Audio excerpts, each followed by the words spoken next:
Welcome back to Lean Into Leadership, where we lead the conversation about anything and everything leadership related. On today's episode, Bianca joins the show.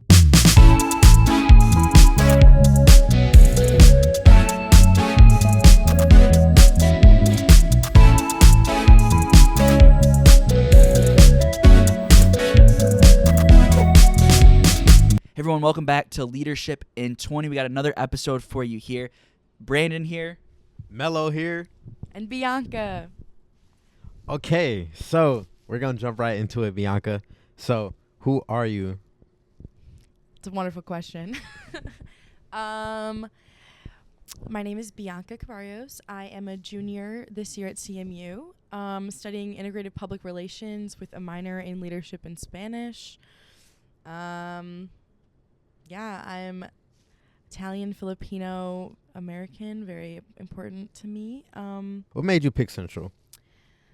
Lots of things actually. My mom and my dad both were our CMU alum. Okay. And so it's always been an option. It was always an option for me to, come here.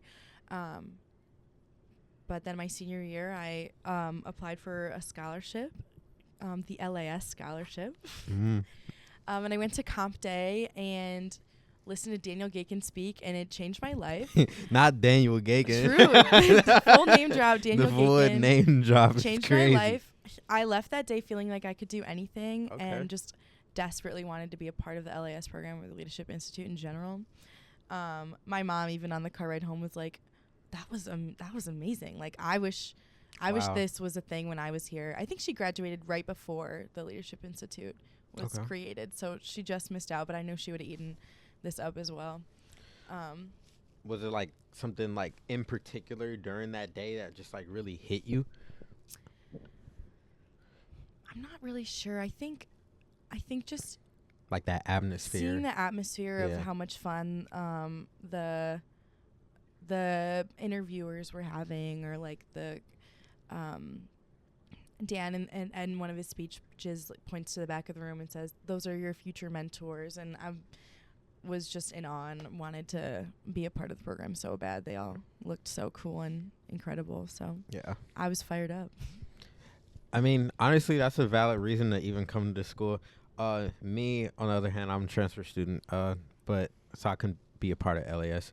But even Leadership Safari, which is a part of the Leadership Institute, made me want to come here. I remember being a sophomore and seeing like some sort of probably a recap video, and I'm like, yo, like I need that. I need that atmosphere. Even like how I've kind of mentioned, it might have not have been a specific thing that made you go, man, that comp day was something else, but just that feeling of that overall, like, this is the type of environment I want to surround myself around. And I definitely feel that too. So I don't know, it's Central something different, and I'm not just saying that because like we go here, right? But it's just like if I went to Western, I'd be like, man, I wish I went to Central. But but I mean, I don't know, but no, that's cool. And you said your background, like your culture, is like something that's very meaningful to you. Can I ask more like the reason behind that as well? Yeah. If you're comfortable. I am a very big family person. My family is my number one priority in everything. And with that comes all of the experiences I have had growing up are very important to me as well. Like making homemade pasta sauce with my nonna, or making those noodles. My uncles singing Italian Christmas songs, all the things, they just really, I don't know, I get the nostalgic feeling. And then on my Filipino side, just the culture and the food and the environment it's just so fun, and something that really matters to me. Sometimes I have a hard time identifying with both. I'm getting into imposter syndrome here a little bit, sorry. But coming from a mixed family, or a mixed heritage, it's hard to associate myself fully with either culture. So I'm always grasping for that, like, validation that I do belong, or I can identify the way I do. Even though, like, biologically I literally am, I come from, or I don't come, my genetics come from these places. It's just sometimes I have to validate for myself whether or not I need to, or whether or not I can really, I don't know, associate. It's an interesting feeling to have, but I'm just so proud of that aspect of my life, because it makes me feel very special and very like I'm a part of something. So yeah, that's why it's important to me. I mean, I really like that. I mean, we've had conversations about it before. And I don't know how long we like talked, but I don't think I ever touched base on this. But, you know, the fact that you have both is definitely a benefit, because you can bring something to the table to your Italian side of the family from your Filipino side of the family. Filipino, right? Yes. Yep. Filipino side of the family, and then also bring something from your Italian culture to your Filipino side of the family that only you can bring. No one else on either side of the family can bring that except for you. And kind of to, you know, I'm not trying to write your own story for you, but to kind of tie that back into maybe you and like your aspect here at Central. I think that's one thing that makes people a leader, is because they come from such a unique background and they have to take such a unique path that only they kind of know how to navigate, you know, because it's so catered to you. So I think even now, like, and we'll jump back into that in the second question, but just seeing you like be so involved here on campus is very like telling, because, you know, that identity that you hold, you say that that's very important to you. And even though you say you struggle with kind of that imposter syndrome of those aspects, you still find those ways to integrate yourself and also shine and become who you are, and displace the right word? Like display who you are in any thing that you do. So I definitely do see that in you a lot, and I think that's always kind of what gravitated me towards you, and just seeing everything you do, because I mean, I kind of share that same aspect to an extent. You know, I mean, yes, I'm an African American male, but, you know, growing up, I always felt like an outcast. I didn't feel like I fit with the culture as much.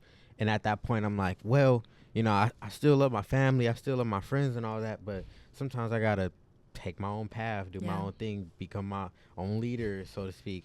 So I think, you know, when we've had those conversations before, people on the internet, I don't think they ever can really truly understand that, because some people have been given a blueprint.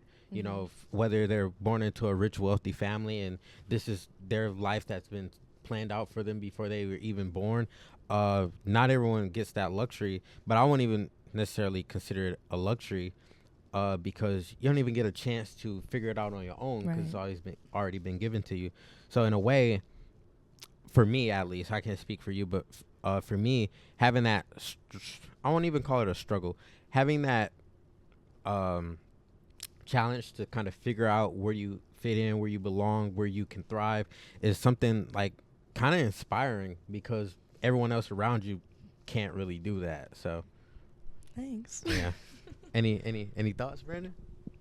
Yeah, I mean, I think like imposter syndrome is something super real, right, in different ways, and whether that's from, you know, things that have happened in the past, whether it's just like, again, not maybe knowing like how we fit into environment, but I also think that makes one who maybe has faced those challenges or adversity, you could say, a better leader, right? More empathetic, because they're going to understand that, especially in the environment we're always in, working with students and peers, and we could say a young adult population for the most part, like, you know, a lot of our student leadership experiences are peer-based leadership. And so being able to like express that and even being coming from a place of vulnerability and sharing that story, I think like opens that conversation for other students to have that conversation as well, who maybe don't feel comfortable in that way. And so I think that creates spaces that are, again, just a better environment for everyone involved, because again, we're opening up different ideas, passion, stories to share those things. So one, I appreciate you sharing that, because I know that's not always easy, and you're doing that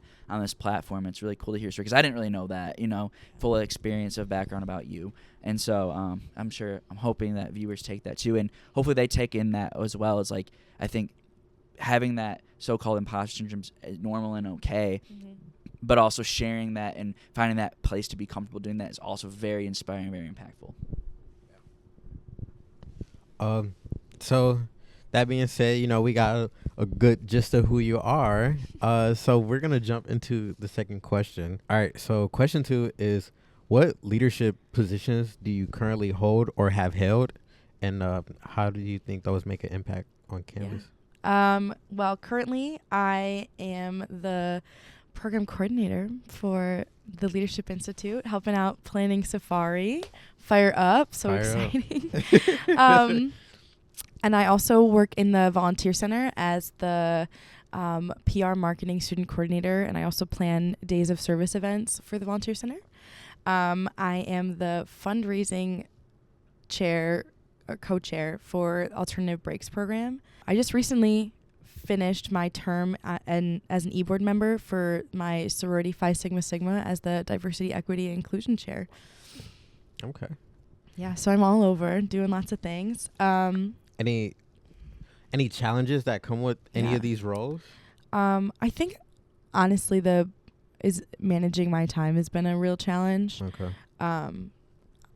I have a hard time saying no to doing things. So navigating what my capacity is to do my best work has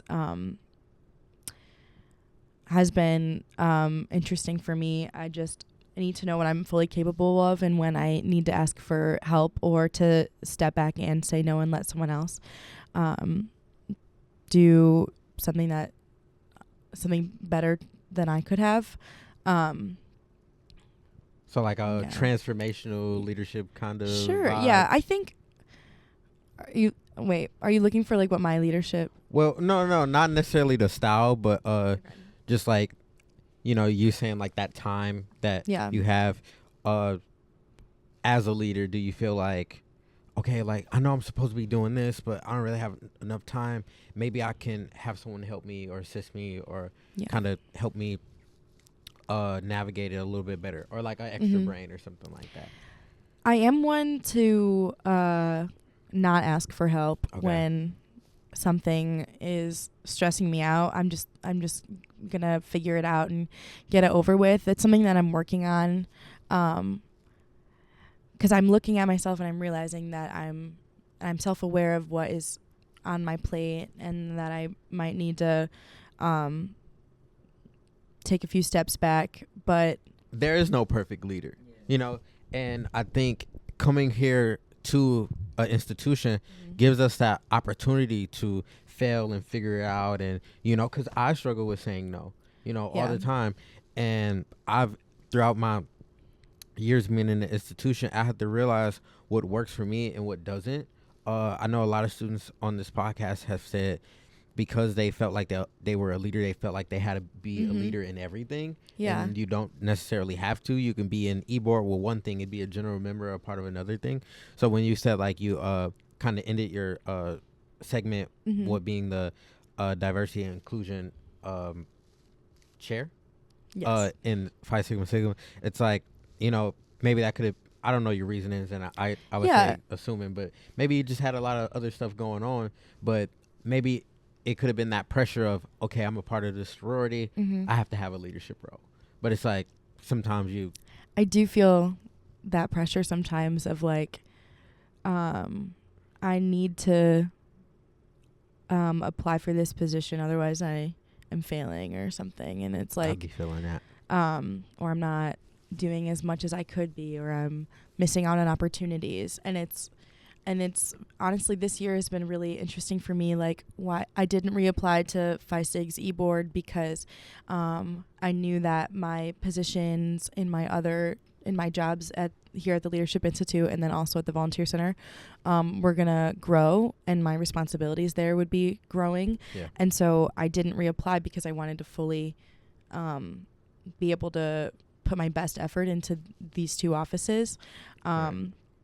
And that is something that I've never done before. So this was an interesting learning experience for me to like really just be like, oh, I can, like, the quality of my work is more important than the quantity. Yeah.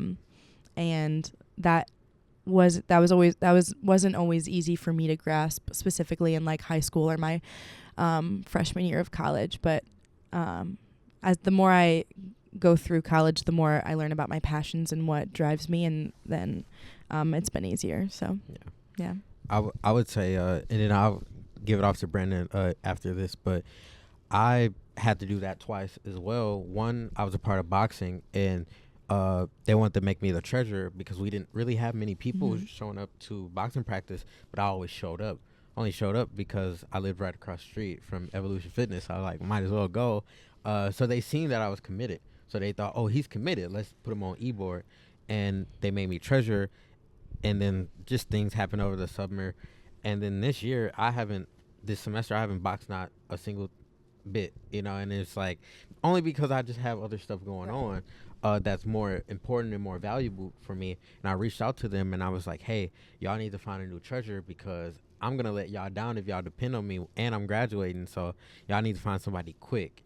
And honestly, maybe at that time I could have said, no, I don't want to take that position. Yeah. But because I was one of those people that were committed and determined, I felt like I had to. But also taking the step forward to reach out to them and saying that you can't is also kind of like some leadership.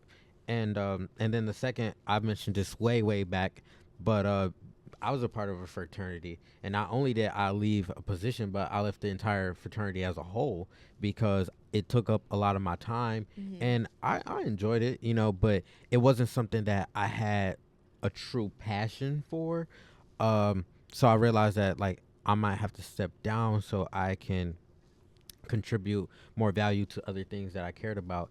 And after that, like, I did Citizen Kids Weekend, the AB to the Grand Canyon, Homecoming, and some bunch of other stuff. And I was talking to one of my guys who I'm pretty close with in the fraternity. He went to Connections, and we were just having conversations about the fraternity. And he was like, look, man, honestly, if you would have stayed, you probably wouldn't have did as much stuff as you did after you left. You probably would have had to put too much time into the fraternity and not enough time into, student activities or the VC or the LI. And I was like, wow, like, I didn't think about it like that. Like, I had to kind of step away from that to give more time to these things. So I definitely relate with you with that of having to step away from this position to kind of better these other positions, Yeah. So, yeah, I'm feeling that. I think too, like you mentioning a bit, because I think Mello said it too, and if viewers have watched a few episodes, like there's been a theme of, I think, student leaders, just leadership in general, like doing a little bit more than we can probably handle, and feeling that pressure, right? And if you think about it, in these kind of environments we're in, it's a very highly engagement, highly like, I'm doing this involvement, you should do this involvement, which is good, right, to get involved. But what are those key things that you're finding? I think you're probably going through that transition a little bit in your leadership journey of, I did these core things, but what am I going to focus on now? And even so, it's okay sometimes to maybe step away from an opportunity. And that's not to say you can't go back to that in the future, right? If you really did enjoy it or you have more time in the future. But having the ability as a leader, I think, to having humility or practicing that and being like, you know what? I need to step down from this role or maybe delegate this task to someone else is actually making you a more effective leader. Not only for others because you're going to have more time to invest in them, but also for yourself, right? And we always talk about having to be able to lead yourself first before you can lead other people effectively. Because, again, it goes back, I think, to our first ever podcast episode with Allie Richards, the professional one, about setting healthy boundaries and self-care and leadership. Like, that is such a key pillar that I don't think we always talk about, or at least enough in these environments, because it is a very go-go environment, or you have all these achievements or things that you want to do, which is great. But again, too, like you said, how can you focus on the quality versus the quantity of experiences, and finding ways to do that and going through that journey on yourself is not an easy one. I think we've all experienced it in some way. But being able to do that, I think also, again, expressing that as you lead folks that maybe are a little bit, not even necessarily younger than you, but less experienced. Like, if you can share that with them, I think, like, they're going to learn so much more from you as well. And you doing that, I think, through your actions, it speaks volumes on that. And I think people will follow that and be inspired by that. And so I think that's cool. And I think we need to be able to do that more and have that conversation more of like, what can we do to be effective? So yeah. Are you ready? Yes. Okay. So question 3 is, for the viewers watching, what's some advice you would give to the viewers watching? Oh goodness. I think my advice is to just approach every situation or position that you're holding, or like school, jobs that you're in, just to approach everything with like empathy and compassion, and just try to meet people where they are and see where they're at, because you never know what's going on in their day-to-day at home lives, and hopefully you'll find that it's easier to make connections that way and to make friends and do the best that you can in whatever organization or school or class or job that you're in. Yeah, I like that.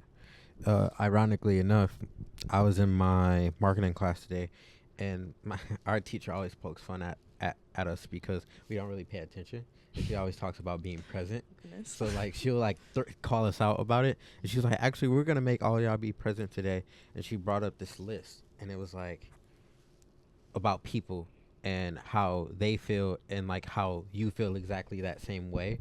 And I forgot exactly what it was, but it was stuff like, you know, you want to be heard just like this person wants to be heard, or you get angry just like this person gets angry. And basically it was a list of things where how you feel is exactly how other people feel too. And you know, I was sitting next to my friend, and like we're pretty close friends, and like I kind of thought about her like during this activity, because you know, I feel like we've had like kind of altercations sometimes where I'm like, man, I don't get this girl, why is she saying this, or why is she, you know, why does she feel this way? But I have to remember that like she's also human too. How she feels is valid, just like how I feel is valid. But it can be hard to have that empathy sometimes when you're so caught up in how you feel. So I think just that's some good advice to just, and it's kind of ironic that I had that activity happen today, where it just give you some time and a moment to be mindful of the people around you, and that like they're also human too. They're not perfect. They make mistakes. I think this not only allows you to give other people grace, but kind of even give yourself grace. Like, you know, we always grew up talking about, oh, we need to forgive people, but like we never like learned how to like forgive ourselves either. You know, people hold grudges and stuff like that. And I think like grudges are kind of iffy too, because it's like you don't hold a grudge on someone, you know, because you forgive them or something, but then you like kind of get upset when someone holds a grudge on you. But it's like you got to understand like that might still affect them, and it might take years for them to get over what it is, you know, that you made them feel, or how they feel towards someone else. But I think when you lack empathy, it can be very much like me. You know, how do I solve your issue? But it's not for the benefit of you. It's the benefit of my like solution, or the, so I can like wrap it up, you know, so I don't have to think about it all the time. Like I'm kind of like that. Like if someone's angry at me, I'm always trying to like resolve it so fast instead of giving them the time that they need to process. Yeah. So, and I think that's just a level of empathy that I had to learn, of just kind of giving people time. Yeah. So, yeah. Cool. You got anything else? I don't know. You don't know? You got anything to that? I always got something, man. I always do. But Mello, of course, always spitting bars, right? But speaking of that, this is it's kind of a sad moment, being real, but this is Mello's last official podcast on the show. Mello's graduating. Before I jump into that, I mean, like, thanks, man. This has been great. It's been an awesome time spending time with you. We had so many great guests on the show going through this experience. I mean, this was just an idea that I got started at a leadership, really, from a leadership experience here on campus, and I really appreciate you being a great teammate on this and just running with this idea, because you never know what's going to happen. It's been so much fun. Definitely highlights of my time the last couple of years, being able to do this show with you, and I'm so excited. I mean, Melo's, of course, going to be continuing to generate content. He loves that kind of piece, so check his stuff out. We'll, of course, link that and everything, but we'll have to do a virtual call to check on you, because you got some big plans. I mean, you want to share with the audience what you're going to be up to in this next chapter of your life? Yeah. So going off to Japan. Graduating in 2 days. Me and Brandon got a surprise for y'all. Little bonus episode. But yeah, I'm going off to Japan to kind of just have more perspective, insight on the world, my life, everything else like that. Kind of boost my creativity, maybe even be inspired. Who knows? I could be back. I never Yes. I never know. You never know. Hope so. Yeah, I mean this is really my home. You know, I've only been here for 2 years, and like, you know, I was telling Brandon this the other day, but let's say I lived to be 120 years old. This was out of 120 years. This is 2 years that I will never forget. You know, for sure, because it's just it means so much to me. You know, but that's really it. You know, I'm glad that you got to come on the show too, because you know it was so almost close Almost to didn't happen. You know, and I thought about it to this morning, like we need Bianca on the show. You were the first person that I met like here on campus, you know, and it's Full just circle. full circle moment, you know, that they used me and you as the Safari Impact. Safari Impact sign up thing, and I thought that was their way of approaching me because they didn't know my name, so they just used our picture or something. But no, it's crazy that that time just kind of flew by. But yeah, had to get you on the show because you are just as much impactful to me on this campus. So Thanks, Mello. Yeah. It's been nice watching you, like, or growing alongside of you in our opposite leadership things that we've been doing. It's been cool. I'm gonna miss you. Sadness. I know. Fire Me up. and Bianca are gonna have an album 20 years from now. Oh yeah. Yep. Catch us. Yep. Winning the Grammy. Of course. I'm so serious, dude. Yeah, love that. I mean, again, we're gonna have to do a virtual show or something while you're overseas. Something. It doesn't have to necessarily be leadership. It could be anything. You don't have to watch it either. It'd probably be a little weird, but it might be fun. What's his name? The football player we were talking about. Football player. Shannon Sharp. Oh, Shannon Sharp. Yeah. He does the virtual. Yeah, like a virtual show or something. That would be kind of fun to catch up again. This won't be the last time you hear from Mello. Definitely not. Again, like you said, a little surprise episode. But even after that, we'll have some stuff. But again, thanks for tuning in as usual. Bianca, thanks for being on the show. It's great having you on Thanks here. for You have such having a cool me. story. You do so much on our campus. I'm really inspired by your journey and really appreciate what you do for other students, for our campus and community. Mello, of course, it's always a great time.